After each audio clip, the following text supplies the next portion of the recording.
ప్రభు అయిన యేసుక్రీస్తు నామంలో ఈ యొక్క వాగ్దానాన్ని వీక్షిస్తున్న ప్రతి ఒక్కరికి నా హృదయపూర్వక వందనాలు మరియు శుభాలు తెలియజేసుకుంటున్నాను. దేవుడిచ్చిన మహాకృపను బట్టి ఆయన నామానికి స్తుతులు స్తోత్రాలు కలుగునుగాక. అనుదినము దేవుని వాగ్దానము ద్వారా మాట్లాడుతూ మనల్ని బలపరుస్తున్న రీతిని బట్టి ఆయన నామానికి స్తుతులు స్తోత్రాలు కలుగునుగాక. దేవుడు ఈ రోజు కోసం ఏర్పాటు చేసిన దేవుని వాక్యం ఏమనగా సామెతల గ్రంథము 14వ అధ్యాయము 26వ వచనము. ఇక్కడ చూసుకున్నట్లయితే యెహోవా యందు భయభక్తులు కలిగి ఉండుట బహుధైర్యం పుట్టించును. దేవుని నామానికి స్తోత్రం. దేవుని వాక్యం ఏమని సెలవిస్తుందంటే దేవుని యందు భయభక్తులు కలిగి ఉండటం వల్ల మనకి బహుధైర్యం పుడుతుందని దేవుని వాక్యం సెలవిస్తుంది. ఎప్పుడైతే మనము దేవుని యందు భయభక్తులు కలిగి ఉంటామో అప్పుడు మనం ఏదైనా ఒక తప్పు చేయడానికి మనం చాలా సంకోచిస్తాం, చాలా భయపడతాం. ఎందుకంటే దేవుని యందు భయము, దేవుని యందు భక్తి మనం ఏ తప్పు చేయకుండా మనల్ని నడిపిస్తుంది. మనం ఏ తప్పు చేయనప్పుడు ఈ యొక్క సమాజంలో కానీ ఈ యొక్క సంఘంలో కానీ మనము బహుధైర్యంగా బ్రతకగలము. మనము దేవుని యందు భయం లేక భక్తి లేక ఈ లోకంలో ఉన్నట్లయితే మనం ఏం చేస్తామో మనకు తెలియదు, మనం ఏం ఆలోచిస్తామో మనకు తెలియదు, మనం ఎవరికి ఏ హాని కలిగి చేస్తామో మనకు తెలియదు. ప్రతి ఒక్కరికి ఏదైనా హాని కలిగి చేసేవారుగా ఉంటాం. ఎందుకంటే మనకు దేవుని భయం లేదు, దేవుని భక్తి లేదు. నీకు దేవుని భయము, దేవుని భక్తి ఉన్నట్లయితే నువ్వు ఎవరికి ఏ హాని చేయవు కదా.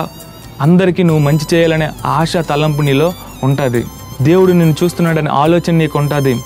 దేవుడు నిన్ను చూస్తున్నాడనే ఆలోచన కలిగి నువ్వు జీవించినప్పుడు నువ్వు ఏ తప్పు చేయడానికి నువ్వు ముందుకు రావు. ఈ యొక్క దినాన్న ఆయన యందు భయభక్తులు కలిగి ఉంటే ఆయన ధైర్యాన్ని ఇస్తానని దేవుని వాగ్దానం చేస్తున్నాడు. ఈ వాగ్దానం మన జీవితంలో స్వతంత్రించుకోవాలి. మనము ఏ పని చేసినా మనకు ధైర్యం లేక అధైర్యపడుతూ మనం జీవిస్తుంటాం. ఈ లోకంలో మనము ఎంత మంచి కార్యాలు చేసినా, ఎంత మంచి పనులు చేసినా మనము దేవుని యందు భయము భక్తి లేకపోతే మనము అధైర్యంగా జీవించాల్సి వస్తుంది. కానీ నువ్వు దేవుని యందు భయభక్తులు కలిగి నువ్వు జీవించినట్లయితే ఈ లోకంలో మనం ఎవరికీ భయపడే అవసరం లేదు.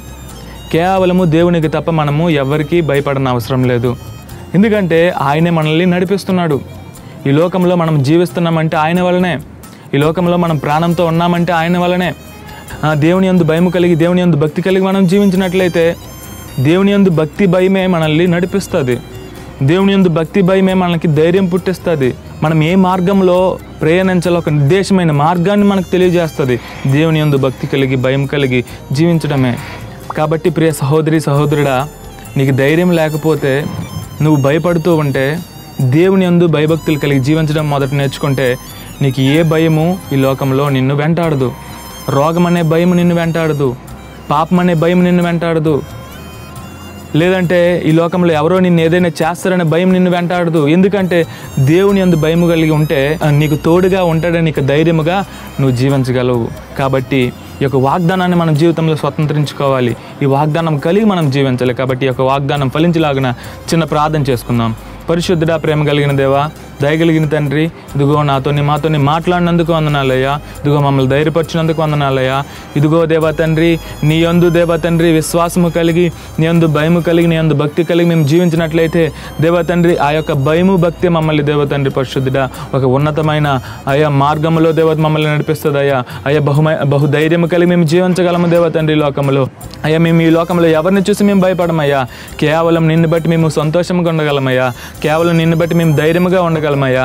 ఇదిగో దేవతండ్రి యొక్క దేవతండ్రి ప్రార్థనలు ఏకపిస్తున్న ప్రతి ఒక్కరిని దేవతండ్రి వీరు దయతో జ్ఞాపకం చేసుకొని అయ్యా వారి ప్రతి బాధల నుంచి దేవతండ్రి ప్రతి శ్రమ నుంచి విడిపించి దేవతండ్రి అయ్యా వారికి దేవతండ్రి ధైర్యాన్ని మీరు అనుగ్రహిస్తారని, ధైర్యాన్ని మీరు కలుగు చేస్తారని నమ్మి విశ్వసిస్తూ యొక్క ప్రార్థనని పాదాల చెంత చేర్చుకుంటారని యేసు పరిశుద్ధ నామాన్ని అడిగి వేడుకొని పొందుకున్నాం మా పరమ తండ్రి. ఆమేన్.